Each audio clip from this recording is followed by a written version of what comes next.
시간보다 많이 지났지만 그래도 같이 하나님 바라보고 찬양하고 말씀 받고 그랬으면 좋겠어요. 우리 잠시 기도하고 주님 찬양하겠습니다. 하나님 감사합니다. 오늘 둘째 날 저녁을 맞이해서 또 기쁨과 감사함으로 하나님을 예배할 수 있도록 인도하심을 감사합니다. 저희들 오늘도 이 시간 예배하오니 저희들의 예배를 기쁘게 받아주시고 성령 충만하게 역사하셔서 하나님 정말 하나님의 영광만이 드러나는 시간 될 수 있도록 축복하여 주시옵소서. 살아계신 예수님의 이름으로 기도합니다. 아멘. 찬양하겠습니다.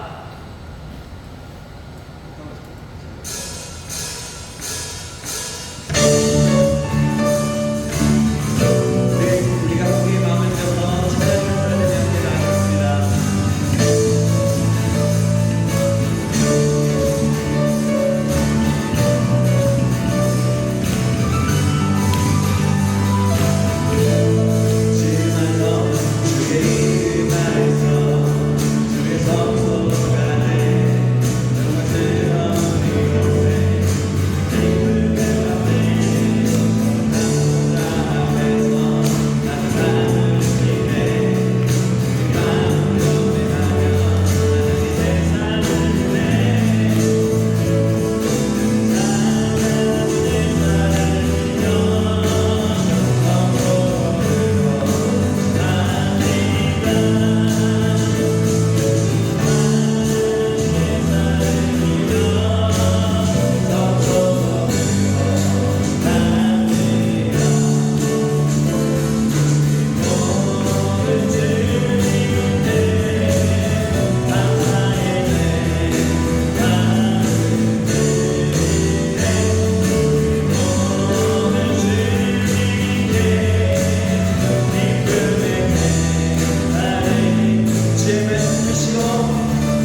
함께 아유 시간이 지나서 배웅도 못 해드렸는데 하셨네.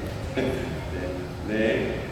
우리 같이 함께 찬양하겠습니다. 내 진정 사모하는 우리 좀 일어나서 한번 찬양할까요? 일어나서 네, 허리 아프고 다리 아프고 그러지 않으면 일어나서 같이 해서 찬양했으면 좋겠습니다.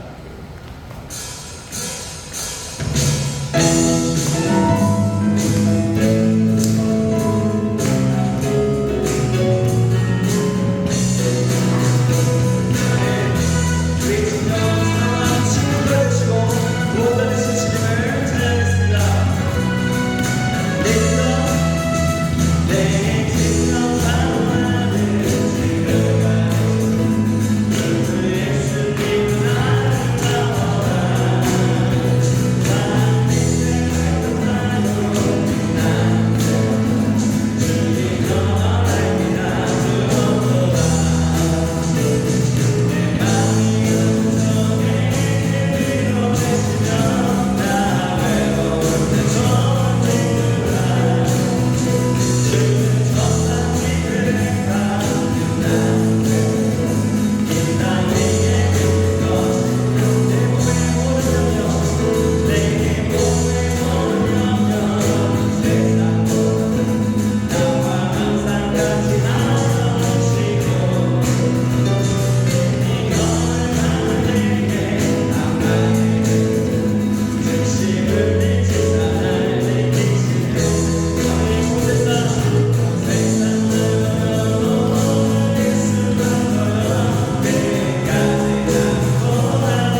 중간에 좀 새로운 거를 도입해서 우리 같이 함께 찬양해보는 시간 가지면 좋을 것 같은데 이따가 제가 멘트를 넣어주면 그때 같이 해주시면 됩니다.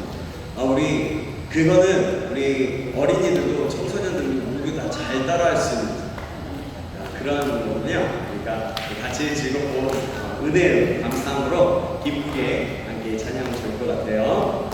찬양하겠습니다.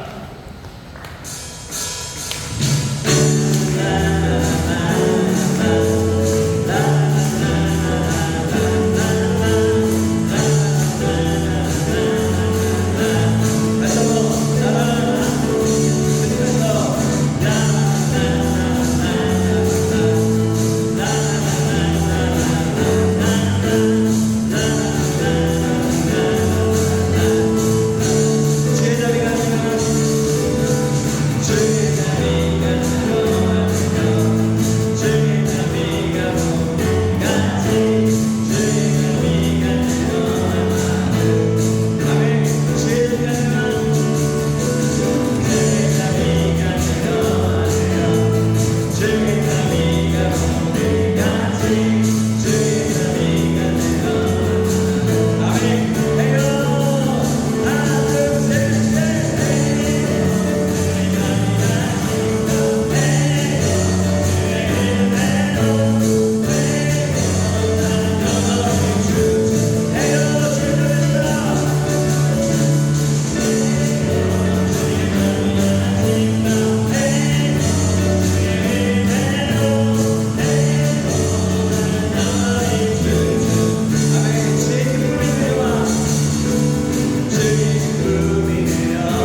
이 주의 백성들의 손뼉을 이거를 조금 더 업그레이드 버전을 하는 거예요.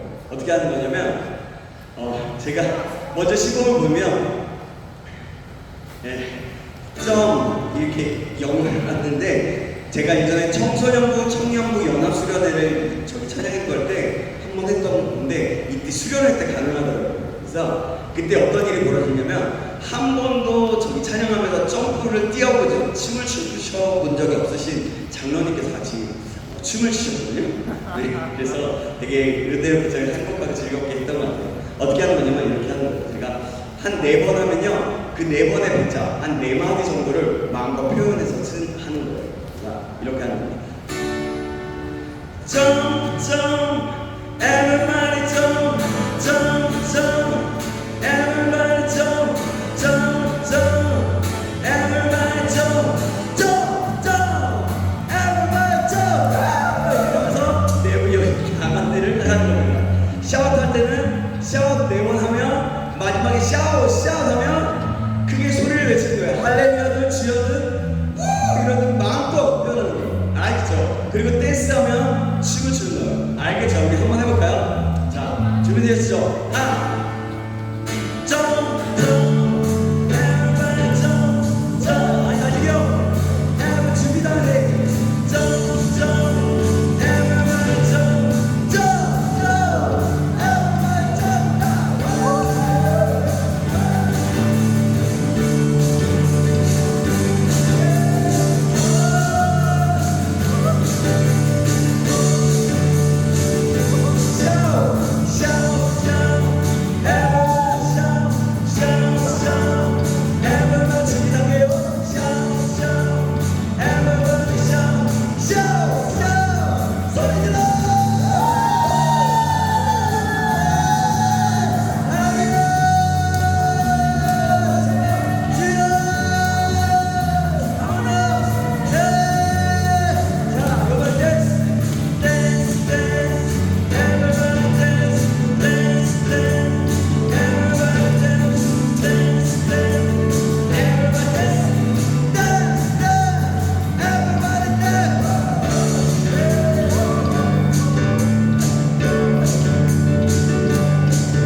댄스 한번 해볼까요? 자, 제가 할 때는 준비 단계예요. 준비하면서 하는 거예요. 그때부터 힘을 빼면 표현하는 그 시간에는 힘이 빠집니다. 아시겠죠? 자, 댄스부터. 자, 댄스, 댄스, everybody 댄스, 댄스, 댄스, everybody 댄스, 댄스, 댄스, everybody 댄스, 댄스, 댄스, everybody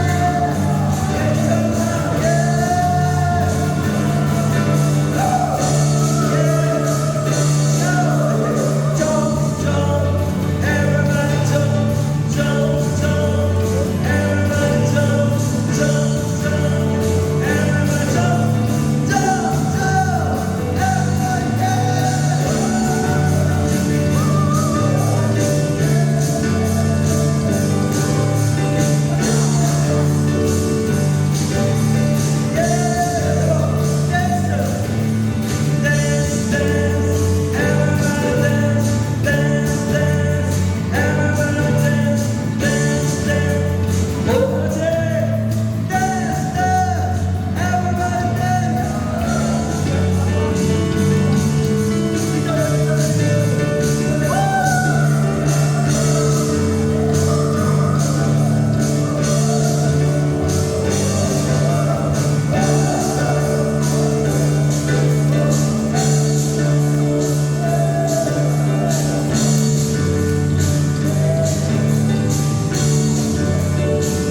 네, 밤새 이러면 우리 체력이 고갈되고 그러니까 우리 계속해서 준비 손뼉치면서 찬양했으면 좋겠습니다.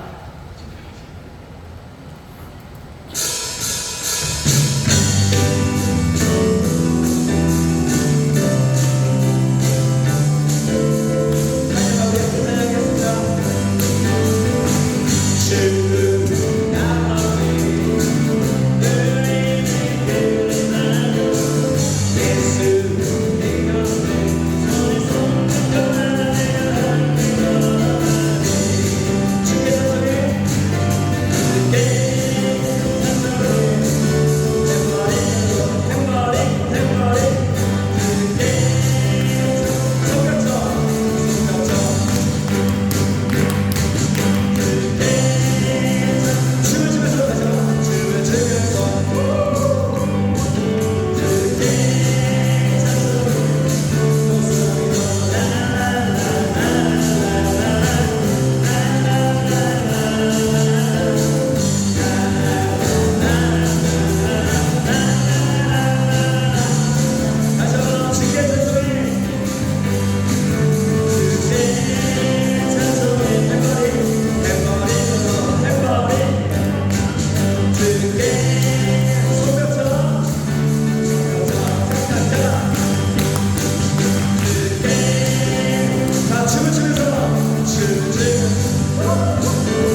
시간 기도할 때 하나님, 성령의 하나님, 성령이 오늘 이곳에 임하신 줄 믿습니다. 계속해서 성령의 하나님 충만하게 역사하여 주셔서 우리 한 영혼 한 영혼을 만져주시고 우리를 새롭게 하여 주시옵소서. 우리 주여 한번 치고 기도하시겠습니다. 주여 살아계신 하나님 믿습니다. 하나님 성령님 이곳에 임하신 줄 믿습니다. 성령 충만하게 역사하시고 주님을 구하시옵소서.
감사합니다. 임하신 하나님께 감사드리며 살아계신 예수님의 이름으로 기도합니다. 아멘. 우리 계속해서 지금 찬양하겠습니다.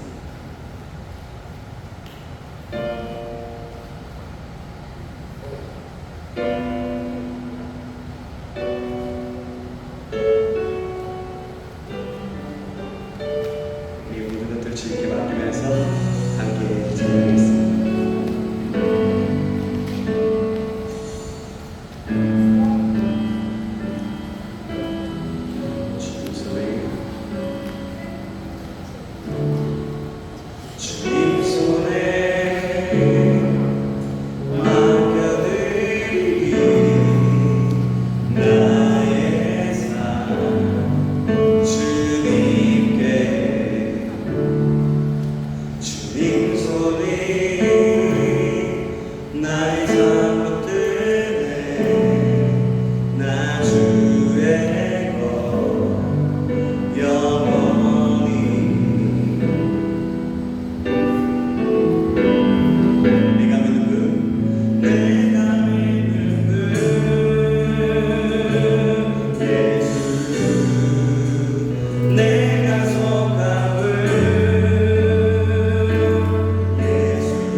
우리의 삶의 이유가 주님께로 맡겨져야 됩니다. 우리의 삶의 이유, 삶의 모든 것이 주님께로 가는 거예요. 이제 그래서 하나님, 이제 하나님, 나의 삶이 정말 주님과 함께하고 정말 주님께서 기뻐하시고 주님께서 찾으시는 그 삶이 될 수 있도록 도와주셔서 예배하는 삶으로 예배하는 삶, 그러니까 삶과 예배가 떨어져 있는 것이 아니라 예배와 삶이 동일하게 이루어지는 삶. 사실 그 삶은 정말 쉽지만은 않습니다. 우리의 연약함과 우리의 부족함, 우리의 죄 때문이죠. 그렇지만 우리가 이 시간에 그러기를 소망하고 간절히 바라면서 간절히 소망하면서 주님께 구하기를 합니다. 주님, 정말 나의 삶의 이유가 주님이 될 수 있도록 도와주시옵소서. 예배가 삶이 되고 삶이 예배가 되어서 모든 삶이 하나님이 기뻐하시는 삶, 하나님이 찾으시는 삶, 하나님이 영에 함께하는 삶, 그런 삶을 살 수 있도록 인도해달라고 우리 다 같이 주여 한번 주고 기도하시겠습니다. 주여,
내가 속한 건 오직 예수 그리스도이시고 우리의 삶의 이유가 되신 그 예수 그리스도의 이름만 날마다 높이며 그 예수 그리스도의 이름 앞에 하루하루를 살아갈 수 있도록 도와주시옵소서. 하나님, 그래서 우리의 삶이 거룩한 산제사로, 하나님 산제사로 날마다 아버지 분별하고 날마다 새롭게 변화를 받아 하나님의 아버지의 뜻과 모든 것을 분별하고 주님의 뜻을 따라 성령의 충만함으로 살아갈 수 있도록 인도하여 주시옵소서. 그래서 주님의 나라와 주님의 뜻이 우리의 삶 가운데 나타나는 역사에 일어날 수 있도록 도와주시옵소서.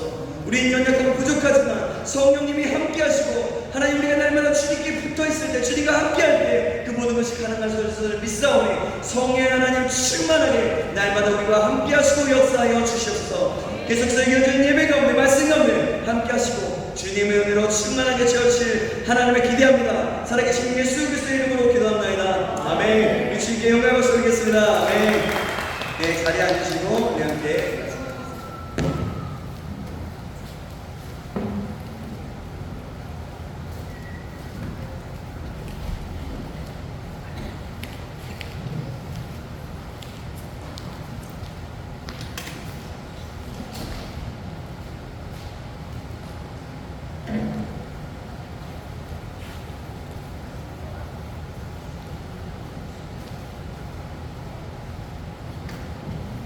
네. 벌써부터 제가 여기 가가지고 자, 우리 하나님 말씀 계속 보도록 하겠습니다. 자, PPT 좀 바꿔주시고요. 제가 그 장면으로 저기 펴놨거든요. 예. 자, 우리가 어제까지, 우리 아까까지, 오전까지 어떻게 있었냐면 사단과 귀신들의 기원이 어디에 있는지, 어떻게 이 문화를 잡고 있고, 어떤 이 문화 속에서 어떻게 역사하는지, 그리고 우리는 어떻게 해야 하는지, 어떻게 강한 용사가 될 수 있고, 어떻게 주님의 뜻이 이루어질 수 있는지 그 말씀을 받았습니다. 우리 옆 사람과 한번 인사해볼까요? 잘 오셨습니다. 정말 잘 오셨습니다. 네, 잘 오셨습니다. 다시 한번 이렇게 보고요. 주님의 이름으로 사랑합니다. 네, 사랑합니다. 사랑합니다. 네, 자 이제는 오늘 계속해서 이어지는 강의예요. 우리는 수련회 때 말씀을 받지만 우리가 강의 형식으로 지금 듣고 있습니다. 이제는 우리 사단의 이름들에 대해서 하나하나씩 알아가면서 구체적으로 우리가 한번 들어보도록 할게요. 사단의 이름들은 어떤 것인가요? 하나님을 대적하기 이전에 사단은요 어떤 이름이냐면 루시퍼라는 이름을 가졌고요. 즉 빛을 바라는 자는 아름다운 이름을 가졌어요. 루시퍼라는 이름을 해요. 타락한 이후에는 새 이름을 가졌어요. 우리는 사단의 이름을 통해 사단의 속성과 성격을 알 수 있게 됩니다. 자, 그럼 혹시 여러분 사단의 이름 분뇨의 신이라고 들어봤습니까? 분뇨의 신. 이 분뇨의 신은 파리 대왕이라고 해요. 그건 뭐냐면 우리 말하는 대변, 소변, 똥더미의 군주라는 거예요. 그들의 신의 이름이 그래요. 유대인들은 이것을 그래서 똥더미의 군주라고 읽었어요. 이 단어의 의미는 어떤 거냐면 귀신들의 왕자라는 이런 그런 뜻도 가지고 있어요. 이 사단의 이름 결국에는 분뇨의 신이라고 하는 것은 그만큼 더럽다는 거죠. 사단의 존재는 굉장히 죄 가운데 있기 때문에 아주 더러워. 우리가 생각하는 그 변, 소변 이런 것보다 이런 것과 다른 차원 아주 그렇습니다. 계시록 12장 3절에 보면 3절하고 4절에 보면 이렇게 말씀하고 있어요. 하늘에 또 다른 이적이 보이니 보라 한 큰 붉은 용이 있어 머리가 7이요 뿔이 10이요 그 여러 머리에 7왕관이 있는데 그 꼬리가 하늘의 별 3분의 1을 끌어다가 땅에 던지더라. 용이 해산하려는 여자 앞에서 그가 해산하면 그 아이를 삼키고자 하더니 제가 적은 건가요? 사단, 그러니까 되게 상상해보면 되게 무섭기도 하죠. 되게 신기하죠. 7머리, 머리가 7이고 이렇게 표현하고 있어요. 사단이 하늘의 별의 3분의 1 그리고 천사의 3분의 1을 이끌고 땅에 내려왔다는 것을 보여줄 수 있어요. 그래서 이들이 3분의 1이나 되는 천사가 타락하여서 마귀의 수업처럼 되어 있다고 볼 수 있는 거죠. 이 타락한 천사를 성경에서는 뭐라고 얘기해요? 귀신이라고 말하고 있어요. 자, 그럼 계시록 20장 2절에 보면 사단의 이름들인데 20절 2절에 보면 이렇게 말합니다. 자, 같이 읽어볼까요? 시작. 용을 잡으니 곧 옛뱀이요 마귀요 사탄이라 잡아서 1000년 동안 결박하여. 여기는 사단의 다른 세 가지 이름을 얘기해요. 뭐예요? 용, 옛뱀, 마귀라고 얘기해요. 특히 뱀은 부정직함을 얘기해요. 사기 및 간사함을 뜻하고요. 용은요 능력, 파워, 보좌와 큰 권세가 있음을 뜻합니다. 네팔에서는 어떠냐면 뱀이 숭배의 대상이에요. 그들의 네팔이라는 나라의 숭배 대상이기 때문에 그들의 최고의 신 중에 하나예요. 중국에는 용이 되게 신성시하죠. 이게 뭐냐면 왕이 앉은 자리를 용상이라고 하면서 용을 굉장히 높이 여기서 그렇게 어디에나 가면 뱀이나 용은 숭배의 대상인 것을 알 수가 있어요. 우리나라에서도 마찬가지죠. 우리나라에서도 용을 굉장히 신성시하고 뱀이 몇 년, 1000년인가요? 해가지고 뭐 하면은 이부기가 되어서 뭐라 그랬어요? 어쨌든 그래서 용이 된다. 어쨌든 그런다고 해놨잖아요. 이렇죠. 그만큼 우리나라에도 그런 숭배상사, 그런 사단 숭배상사랑 같은 거, 그런 샤머니즘 같은 그런 것들이 있다는 거죠. 하나님이 받아야 할 영광을 가로채고 있는 거예요, 사단. 바로 뭐예요? 사기치고 있는 거예요, 사기치고. 우리는 뱀의 머리를 밟을 권세가 있는 사람이에요. 계속해서 얘기합니다. 이거는 우리가 마음에 새기고 머리로서 이해하고 머리로서 그리고 또 믿어야 돼요. 우리는 이미 예수 그리스도를 믿는 동시에 사단의 머리를 상하게 할 수 있는 그런 권세를 가진 자들인 것입니다. 사단의 이런 이름은 이 세상의 정부, 세상 정치에 대한 그 사단의 통치와 영향력을 나타내주고 있어요.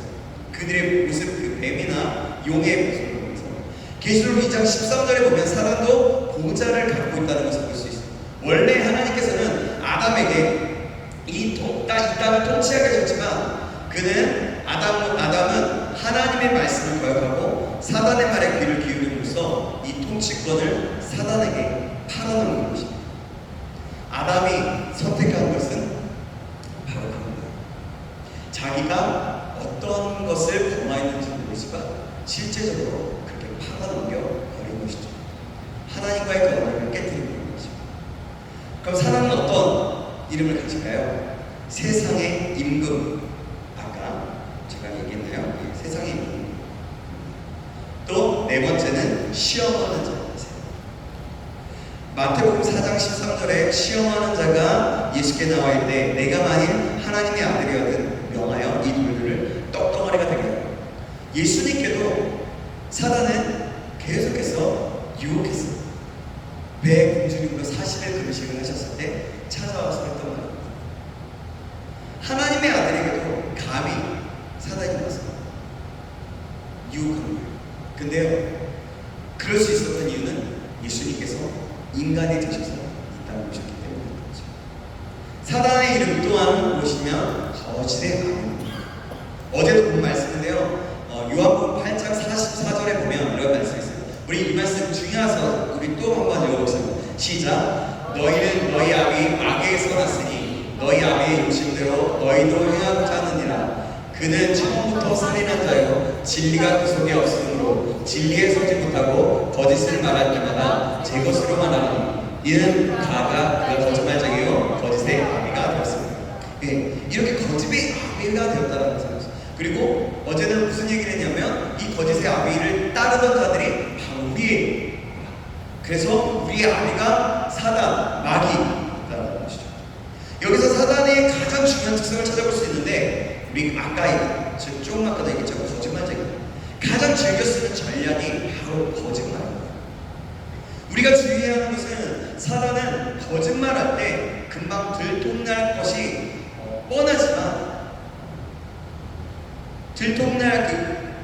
뻔하지만 그것을 그럴듯하게 들통나지 않을 수 있도록 아주 거짓말이 아닌 것처럼 그렇게 거짓말합니다. 사단의 거짓말은 주의하지 않으면 유혹에 빠지기 쉽습니다.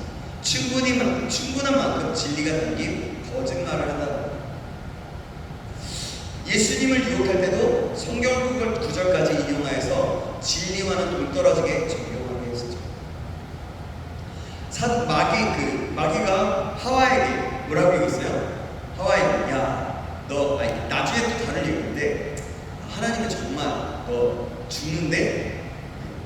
죽을겠는데 죽을까 하더라고 할 때 아니야 너 죽지 않을 거야.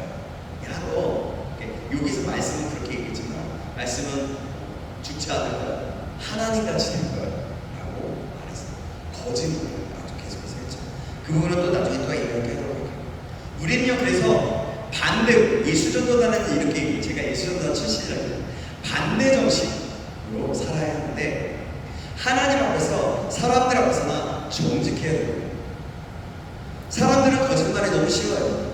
그냥 우리가 평소에도 대화를 할 때도 오늘 하루에 여러분들 거짓말을 몇 번 했을 것 같아요. 우리도 모르는 사이에 거짓말을 엄청 많이 했을 거예요. 왜냐하면 우리가 그것에 많이 노출되어 있어요. 그런데 우리는 정직하게 살아야 돼요. 정직하게. 하나님 앞에서 사람들 앞에서 투명함으로 반대 정신으로 살아야 되는 거죠. 우리가 거짓말을 하면 할수록 왜냐하면 거짓말은 늘어나고요. 거짓말을 하면 할수록 우리는 죄에 빠지고 그 영역 안에서 그 거짓말 안에서 그 영역 가운데 사단이 들어서요. 사단이 그것을 역사하기 시작하고 그만큼 그들에게 영역을 주는 우리 영역. 투명한 관계가 형성되어야 아까 얘기해야 되는 거죠. 그럴 때 사단은 우리에게 발 디딜 틈도 없어지고 또 다른 이름은 벨리알이라는 이름이 있고요. 유혹하는 자 벨리알, 유혹하는 자, 부정한 자, 악한 자, 공중권세 잡은 자, 이 세상의 신, 속이는 자, 참소하는 자, 빛의 천사, 살인자, 우는 사자, 파괴자, 막 등등 이렇게 여러 가지 이름으로 사단은 이야기합니다. 사단을 성경은 이야기합니다. 그러니까 사단이 무슨 수를 써서라도, 어떤 수를 써서라도 우리에게 다가와서 계속해서 유혹하는 참소, 우는 사자. 우는 사자가 어때요? 사는 사자 왜 울까요? 왜 울까요? 네? 배고파서 울기도 하지 아니고, 배고픈 사자는요 조용히 가서요 먹이를 찾아가지고요 먹이에 가까이 가서 조용히 가서 먹이를 잡아요. 사자가 울 때는요 자신의 영역, 자신을 과시하기 위해. 그래서 우는 사자와 같이, 그 말은 뭐냐면 우리를 계속, 우는 사자는 그냥 그거예요. 그냥 겉으로 보이고자 하는 그런 힘을 나타내고자 하는 그런 거죠. 자, 그럼 사단의 능력에서 말씀을 해보겠습니다. 사단의 능력은 어떤 사람들은 이런 사단의 능력을 지나치게 과대평가해서 두려움가운데 살아가고 있습니다. 사단이 무서운 거예요. 귀신이라고 해서 무서운 거예요. 그런 사람들이 가지고 있는 사고방식은요, 영적 전쟁은 하나님과 사단 사이의 전쟁이라고 해요. 하나님과 사단 사이. 하나님과 사단을 동등하게 여기는 거예요. 동등하게. 하나님과 사단이 이렇게 있는데 하나님과 사단을 동등하게 여기는 거죠. 그 사이의 전쟁이에요. 그러나 사단은요 단지 천사의 능력만을 가지고 있을 따름입니다. 천사의 능력만 가지고 있어요. 즉 하나님의 능력이 아니라 단지 위에 천사가 갖는 그런 능력만이 있을 뿐이라는 거죠. 사단이 갖고 있는 능력은 그가 타락하기 전에 하나님이 위임하셨던 능력이었어요. 천사로서, 천사장으로서 했던 능력, 위임하셨고 주셨던 능력, 그걸 가지고 계속해서 자기가 하나님이냐 모든 걸 그렇게 하는 거죠. 그러나 성경의 초점은요, 그 전쟁은 어떤 거냐면 이미 승리가 결정되어 있다. 계속 무슨 얘기해서 이미 사단은요 예수 그리스도의 발 앞에 무너졌어요. 그 십자가의 발 앞에서 무너졌어요. 머리가 밟혔어요. 그리고 그들은 나중에 지옥에 가서 나오지 못하는 그런 존재가 되는 것이죠. 사단의 능력이 여러분 너무 크다라고 생각하지 마세요. 우리의 능력보다는 클 수도 있어요. 그러나 우리가 예수 그리스도 안에 성령의 충만함을 가질 때 천사보다 조금 더 높은 능력을 가질 수 있게 된다는 그런 말씀드리죠.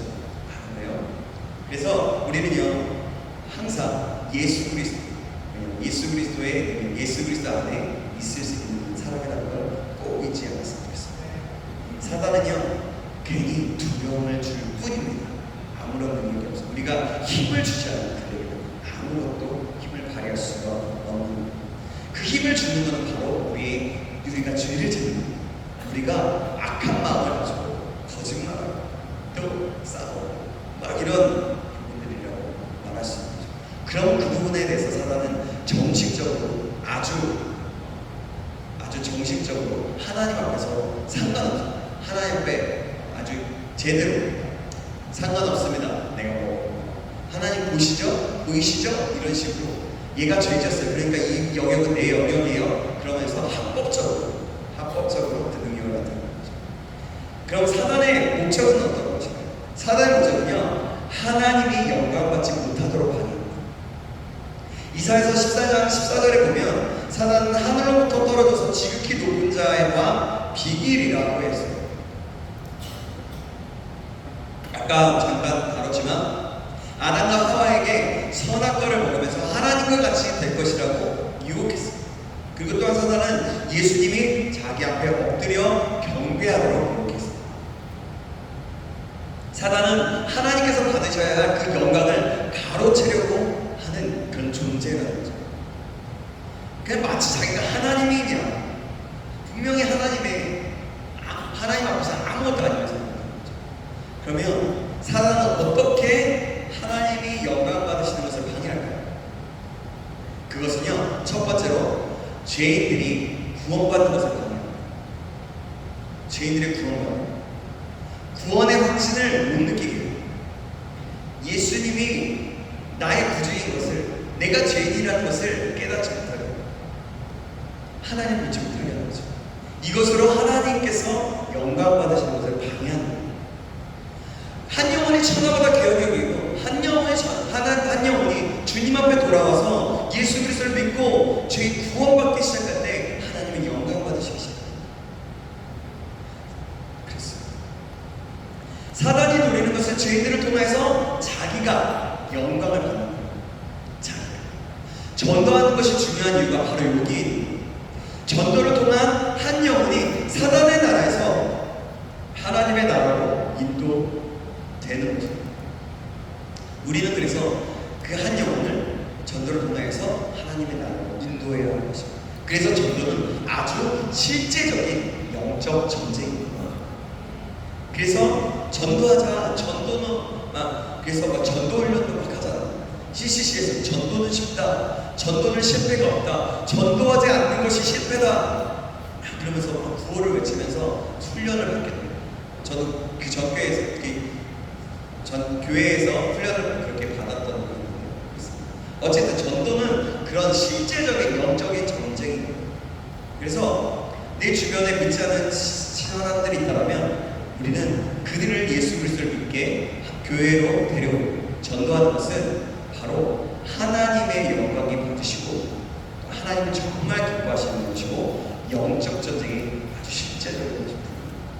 둘째로 볼게요. 둘째는요, 오늘 살아가는 인간과 사회를 비참하게 만듭니다. 이 말은 뭐냐면 인간들이 비참하게 만듭니다. 이 세상에서 전쟁이나 가난이나 억압이나 질병이나 인종차별이나 탐식, 우상숭배 등등 수많은 악행을 저지르고 그 자리를 보면요, 사단이 그 자리의 중심에 있다는 것을 알 수 있어요. 저기 에어컨 꺼도 될 것 같은데요? 선풍기만 틀고요. 네. 괜찮아요? 오케이. 좋죠? 괜찮죠? 네, 좋습니다. 그래요. 우리는 보이지만 네. 괜찮아요. 우리 진짜. 그러니까 사단은 계속해서 전쟁을 일으키고 가난을 일으키고 계속 사람들을 억압합니다. 돈이 진다, 돈이 다다, 돈만 있으면 모든 것이 돼 라고 계속해서 얘기합니다. 돈에 노예가, 그거는 사람을 가장 비참하게 만드는 거거든요. 여러분, 돈에 묶여있다면 다시 한번 예수 그리스도 앞에 그 모든 것들을 하나님 앞에 맡기기 바랍니다. 그럴 때 돈은 하나님께서 주십니다. 그 돈은요, 하나님께서 우리에게 필요하면 주시는 것이지, 우리가 돈을 달라고 해서 하나님 돈을 주시지 않으세요. 로또를 사는 것도 마찬가지입니다. 로또를 사는 것도 하지 않아야 합니다. 하나님을 믿는 사람이라면 안 하는 게 좋습니다.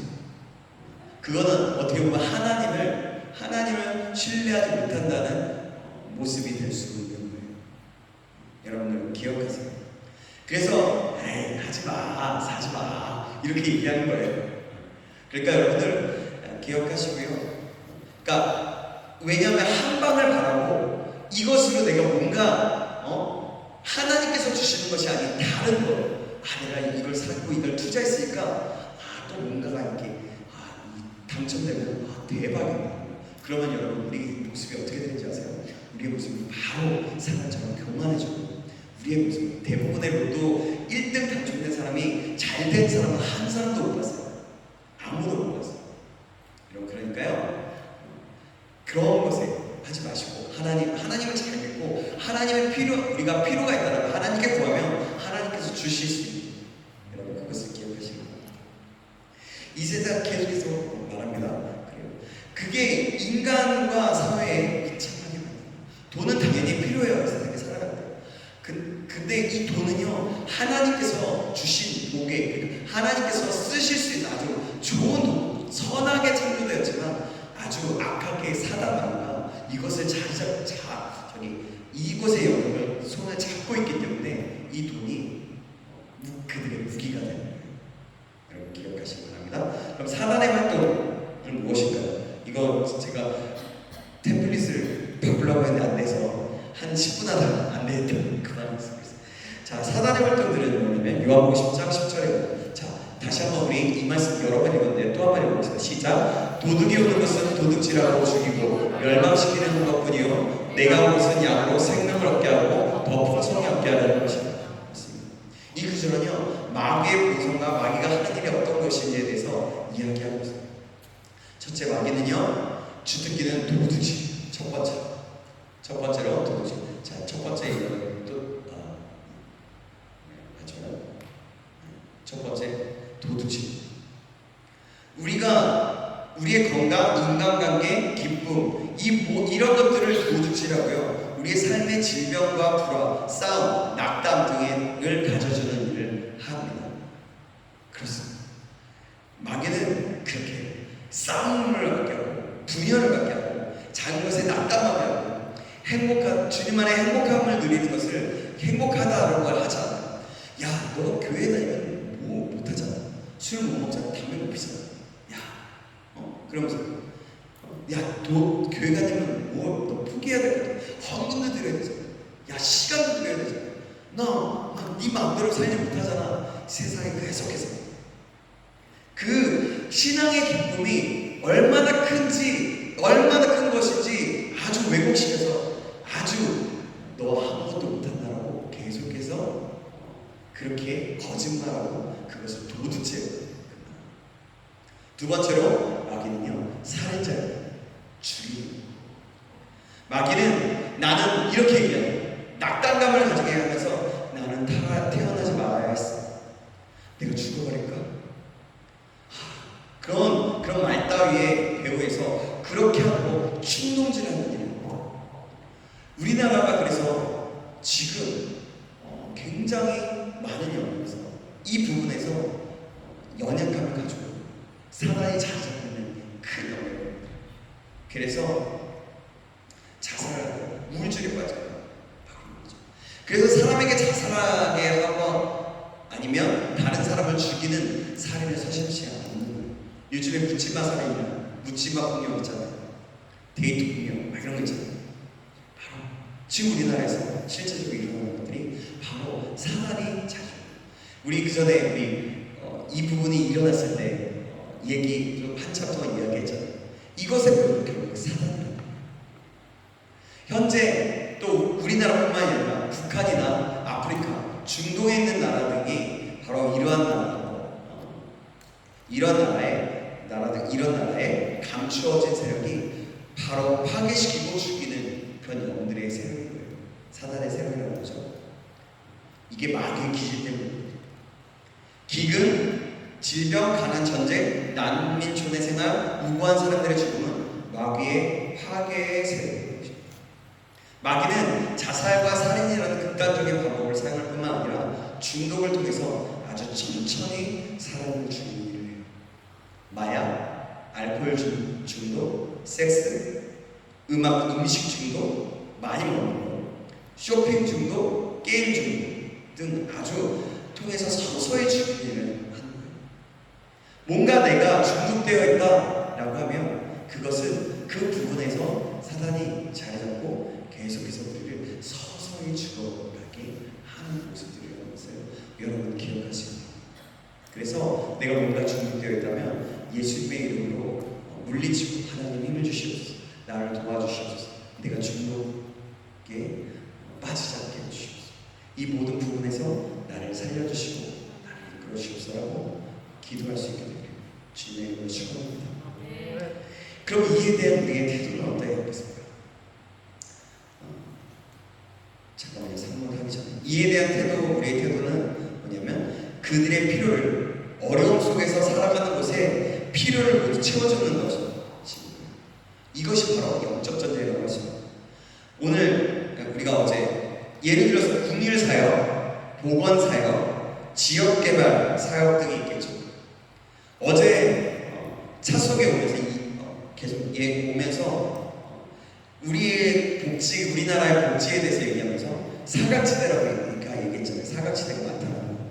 그렇다면 그것이 우리의 눈에 보인다면 그러면 우리가 그곳에 들어가서 그들을 돕고 그들을 하나하나 그들에게 영향력을 미치면 그것 하나하나 바로 영적 전쟁의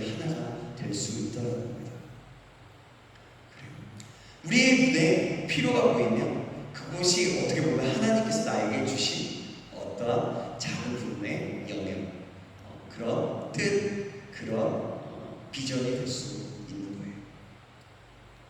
그럼 세 번째로 어떤 일입니까? 마귀는 사단의 활동, 마귀는 멸망시키는 일입니다. 신명기 18장 10절, 11절, 12절에 13절까지 이런 말씀 있죠. 자, 이 말씀 제가 한 구절, 여러분이 한 구절 교독해 보겠습니다. 그의 아들이나 딸을 불 가운데서 대로 지나게 하는 자나 점쟁이나 기름을 말하는 자나 유수라는 자나 무당이나 진언자나 신접자나 박수나 소문들을 너희 가운데 용납하지 말라. 이런 일을 행하는 모든 자를 여호와께서 가증히 여기시니 이런 가증한 일로 말미암아 내 하나님 여호와께서 그들을 내 앞에서 쫓아내시느니라. 13절 너네 네 하나님 여호와께서 완전하다. 완전할수록 저는 이렇게 명령하고 있어요. 자, 이런 찬송가가 있죠. 이 세상에 많은 사람 큰 문으로 들어가 넓은 길로 갈지라도 멸망길로 끝나니 이런 찬송이 있어요. 그죠? 이 세상을 바라볼 때 이 노래의 가사대로인 것을 우리가 생각해보면 알 수가 있어요. 봐봐요. 이 세상에 많은 사람은 큰 문으로 들어가는 거잖아요. 쉬운 길을 원하잖아요. 그 길을 가다 보면, 쉬운 길로 가다 보면 멸망길로 가게 돼요. 그래서 우리는 어찌됐든 시간이 걸리고 시간이 걸리고 우리 힘이 걸리고 그럴지라도 아주 쉬운 길보다는 하나님께서 원하시는 좁은 길, 어려운 길이라고 보일 수 있는 그런 길로 선택하며 가는 것이 좋을 것이죠. 한번 여러분 생각해보세요. 저는 이런 상상을 해봤어요. 한번 이런 상상을 해봤어요. 공중권세 잡은 마귀라는 낚시꾼이 있어요. 그 바늘에 온갖 매혹적인 미끼를 달아서 세상의 영혼을 낚으려는 그런 모습을 상상해 봤어요. 지금 한번 상상해 보세요. 그런데 여러분, 마귀가 그런 거잖아요. 불행한 것은 사람들이 그 미끼가 너무 탐스럽고 매혹적이고 자기를 만족시켜줄 것 같아 보여서 서로가 그 미끼를 물려고 발버둥 치고 있다는 거예요. 상상해보세요. 그렇지 않을까요? 이 세상에 쉬우고 유혹적이고 탐스럽고 매혹적이고 나를 만족시킬 것 같은 그런 것들로 계속해서 미끼를 물고 있어요. 사람들이 그것을 선택하고 그것을 이거 내 거야, 내가 할 거야, 내가 할 거야, 내가 할 거야 하면서 계속 하는 모습, 이 세상의 모습이 아닌가 생각해봅니다. 몸서리 쳐지는 거죠. 자, 그러면 역사인의 21세기에도 오늘날에도 마귀가 즐겨 쓰는 미끼는 무엇일까요? 미끼 중에 하나는 아까 우리 말씀 가운데 있었어요. 그게 뭐냐면 첫 번째로 복술자, 기륭하는 말하는 자, 요술하는 자에 대해서 이야기합니다. 우리말로 하면 점, 사주팔자, 역술, 점성술, 부적 등등이라고 볼 수 있는데 해마다 20철이나 선거철이 다가오면 점쟁이들이 기승을 부립니다. 한국 사회에는 아직도 무당과 박수, 주술, 집터를 보는 그런 기관과 또한 기관과 개인의 운명이나 결혼, 태기를 주도하는 점쟁이들이 승하고 있어요. 특히 스포츠 신문에는 매일 점을 볼 수 있습니다. 인터넷에도 매일 운세가 다음이나 어느 아무 사이트나 가면 아주 그런 것들이 나와 있어요. 그래서 자신의 메일 주소에 들어오는 것도 있다고 합니다. 메일 운세가. 어떤 사람들은 그 중독된 사람처럼 이런 운세, 점을 의지해서 자신의 인생을 결정하는 겁니다. 제가 아는 어느 부부가 있었는데요. 기독교인임에도 불구하고 그냥 재미로 점을 보러 갔는데 지금 자매분의 이름이 그 자매분의 이름을 두 부부가 계속 싸움을 자주 할 이름이라고 하는 거예요. 점쟁이가 됐대요. 그래서 그 자매가 어떻게 했는지 아세요? 그 자매가 이름을 다른 이름으로 바꿨어요.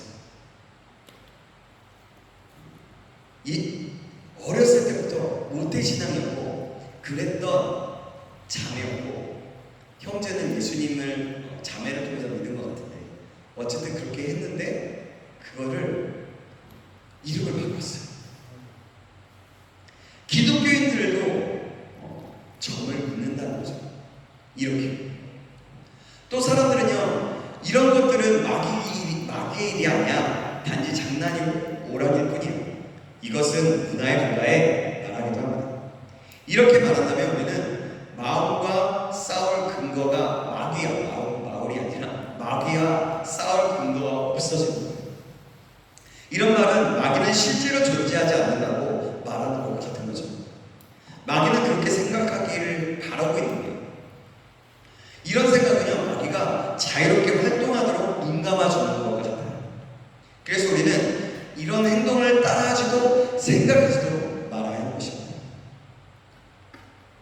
프랑스의 예전의 대통령인 드골이라는 사람도 점성술사를 기용하고 중요한 정책 결정 시에 그의 의견을 들었다는 것이 신문에 나오면서 본 적이 있어요.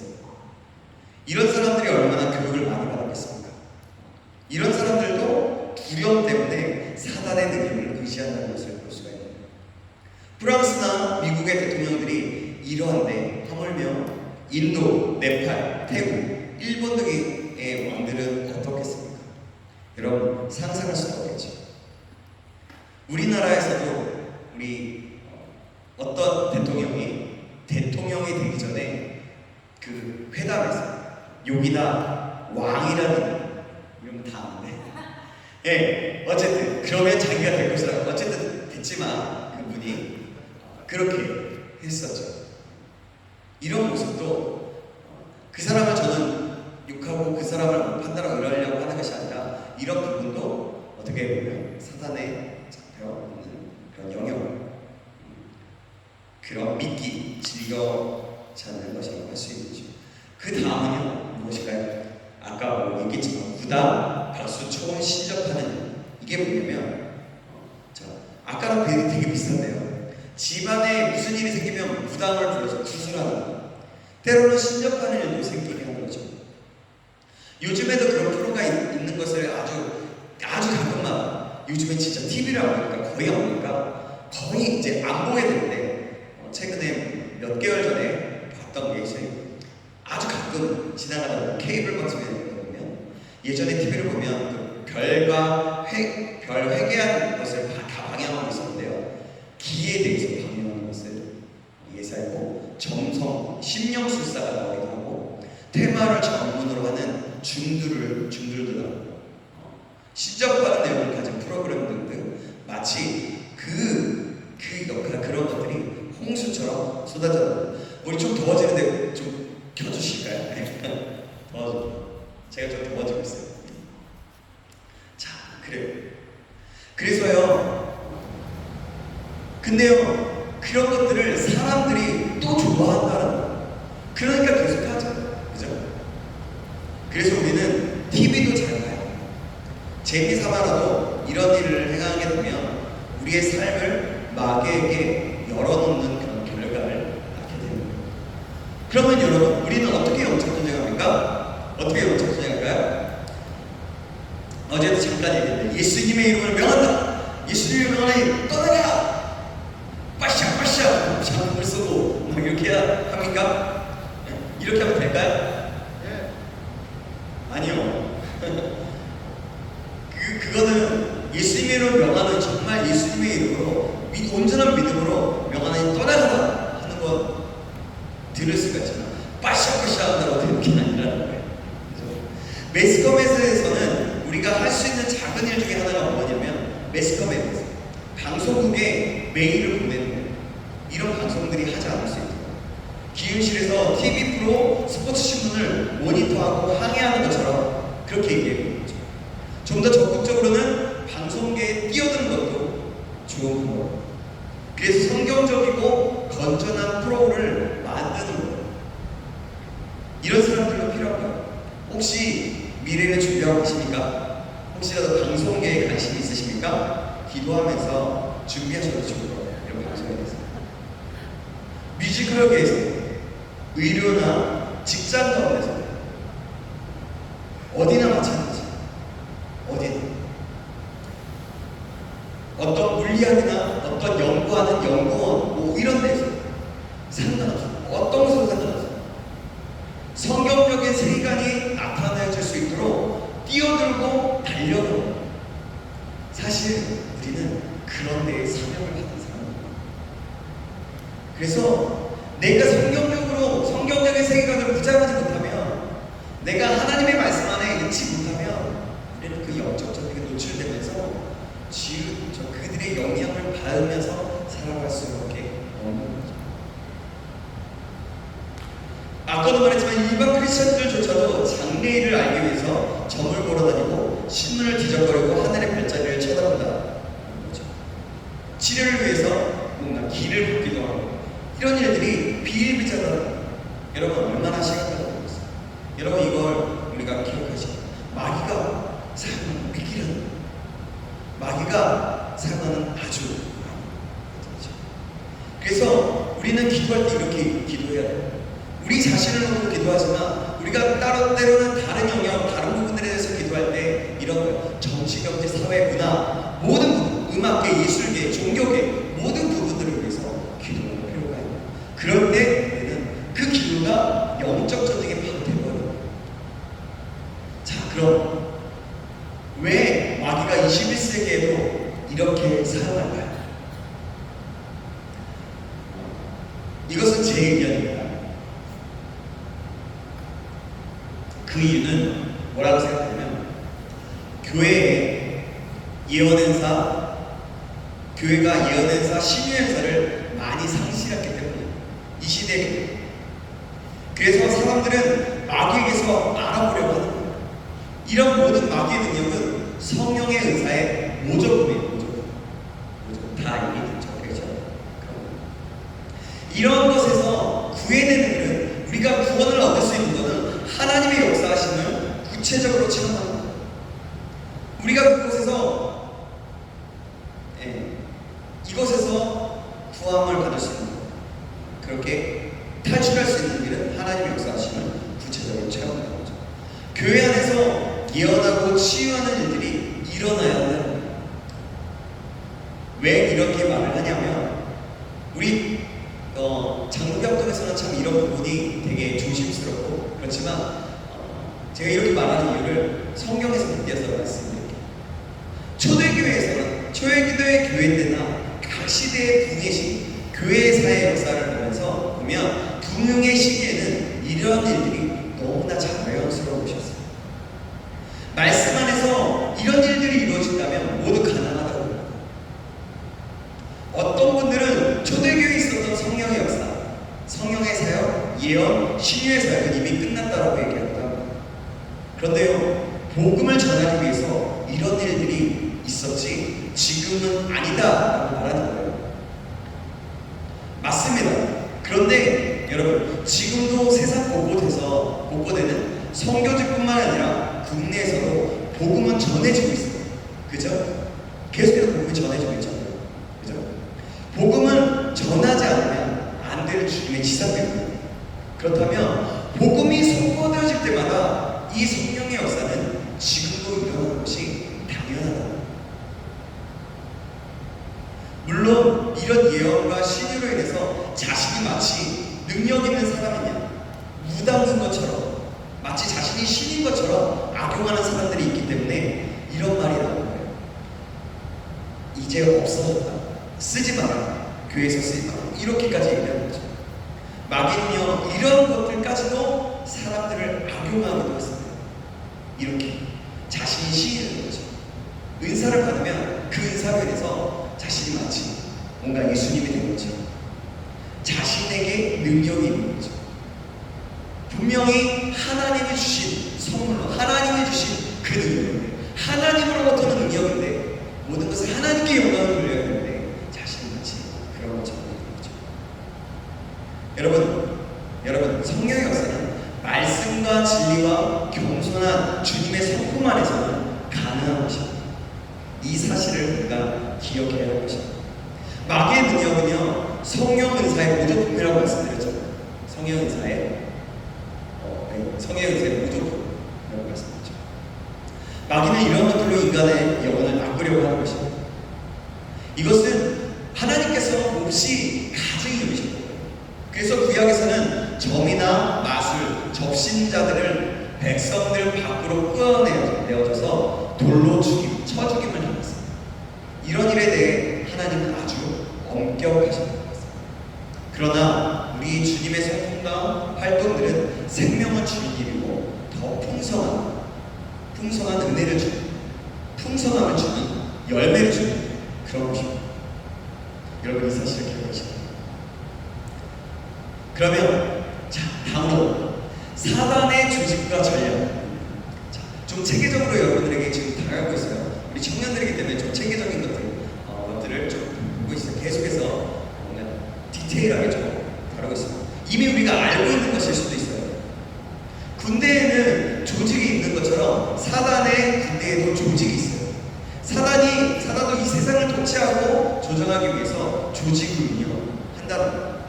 에베소서 12장 6장 12절은 사단의 세력들이 네 가지 계층으로 조직되어 있음을 알려줍니다. 그것이 뭐냐면 정사, 지도자들, 통치자들, 행정관리들.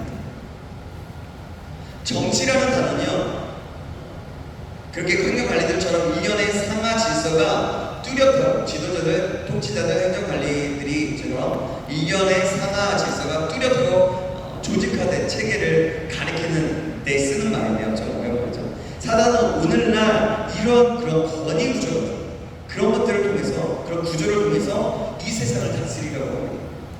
사회 구조는요, 권위 구조로 되어 있기 때문에 우리가 권위 구조를 생각하면 사회의 것만 생각하기 쉬운데 실제로 권위 구조는요, 우리 생활의 모든 면과 관련되어 있습니다. 국가, 정부, 학교, 교회, 가정 안에서도 이런 권위 구조는 존재하게 되죠. 예수님 당시에는요, 성읍의 지도자들이 성문 안에서 그 성읍을 다스리는데 그런 것에 대한 결을 하였습니다. 오늘날 그래서 성문에 해당하는 말이 있다면 이런 거예요. 그때 당시에 성문에 해당하는 말이 있다면 시청, 국회의사, 의회, 대통령 집무실 등과 같은 것이 바로 의사결정이 이루어지는 것이라고 할 수 있습니다. 사단은 이러한 인간의 권위 구조 속에서 교묘히 침투해서 이를 통해 지배하는 겁니다.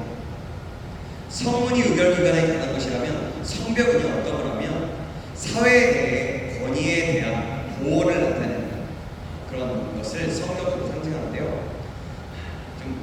그래서 구약시대는 원수로부터 보호를 위해서 성벽 안에 살았다. 성 안에 여리고 성이 있어요. 무슨 성이 있어요. 그렇죠? 그렇죠. 보호하기 위해서 그런 상황이 있습니다.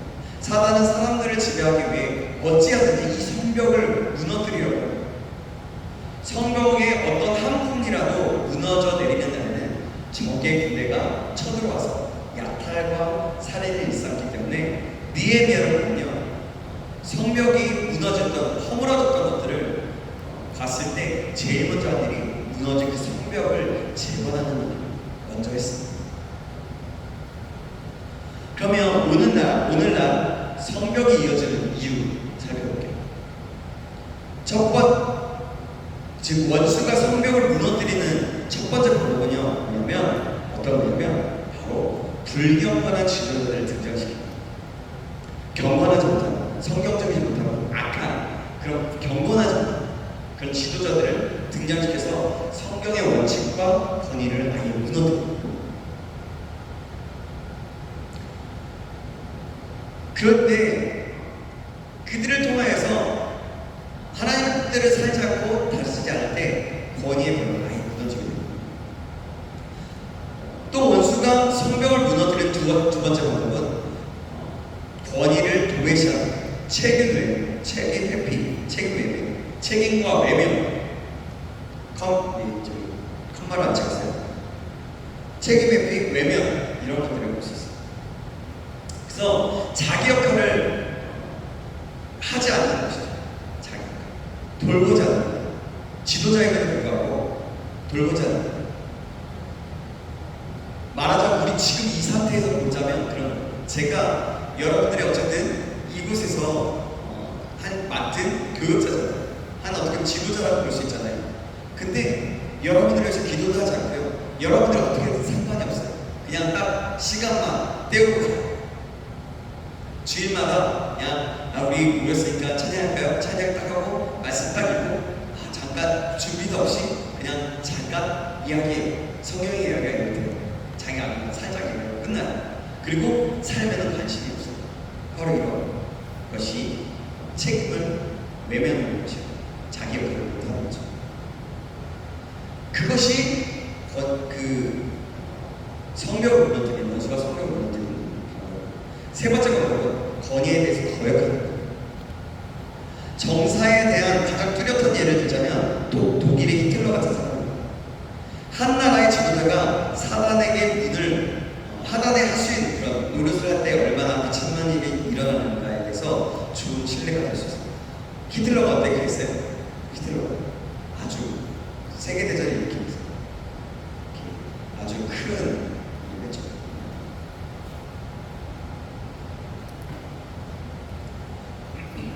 지도자들에 대한 사단의 공격이 아주 심한 것을 볼 수 있는데요. 그래서 오늘날 우리는 정치, 교회, 가정에서나 우리가 흔히 볼 수 있는 것은 지도력의 위기, 가정에서 아빠와 엄마가 자기의 역할을 못하는 거죠.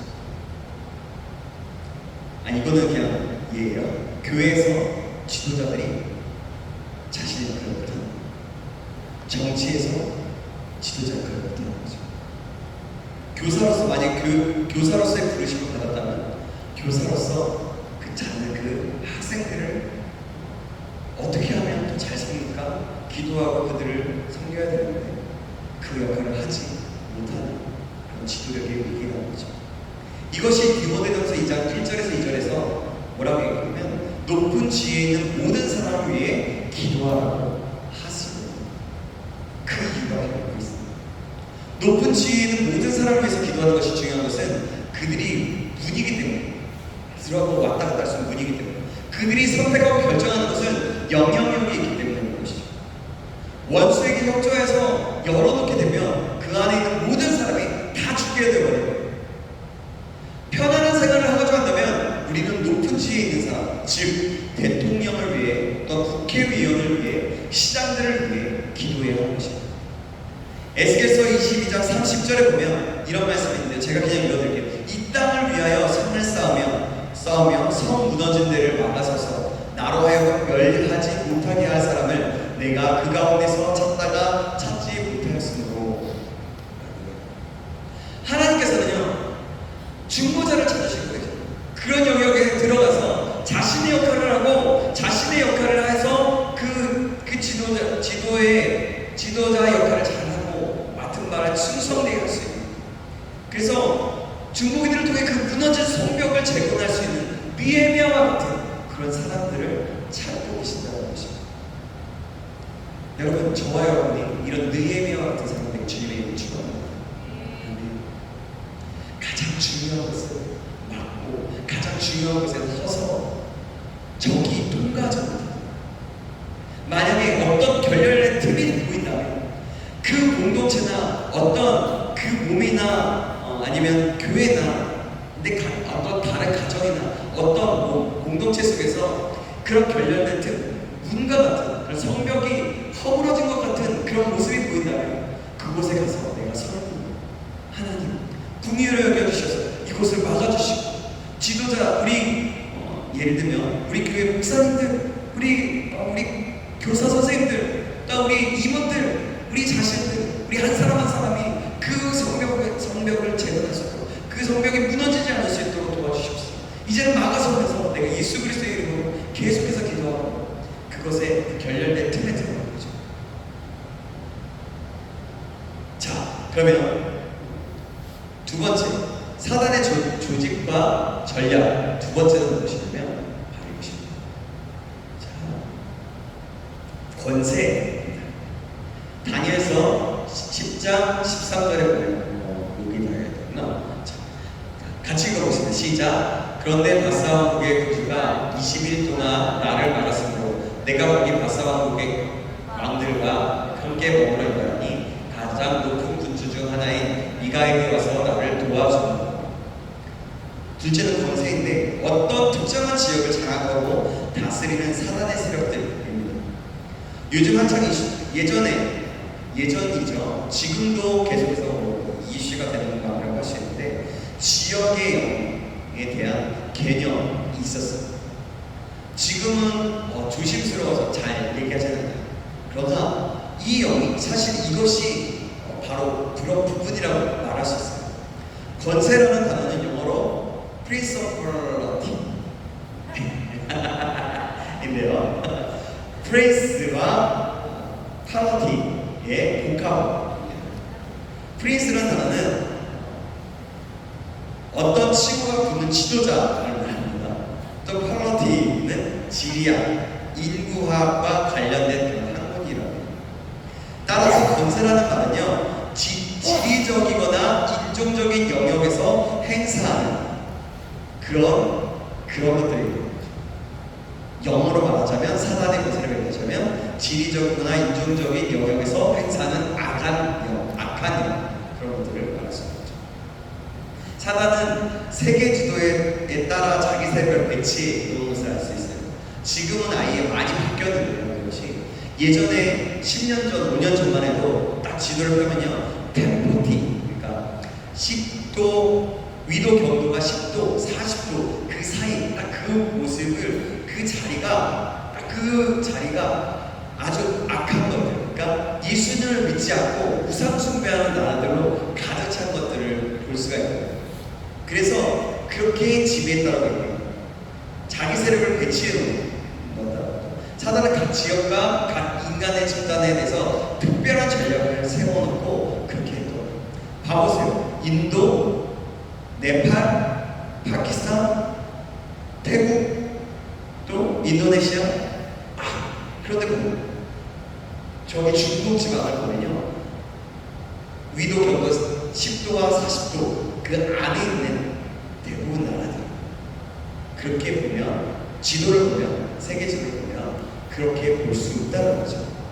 사단이 그렇게 자리 잡아놨다고 어떤 그 인류학자나 또 선교학자들은 그렇게 얘기하기도 했었어요.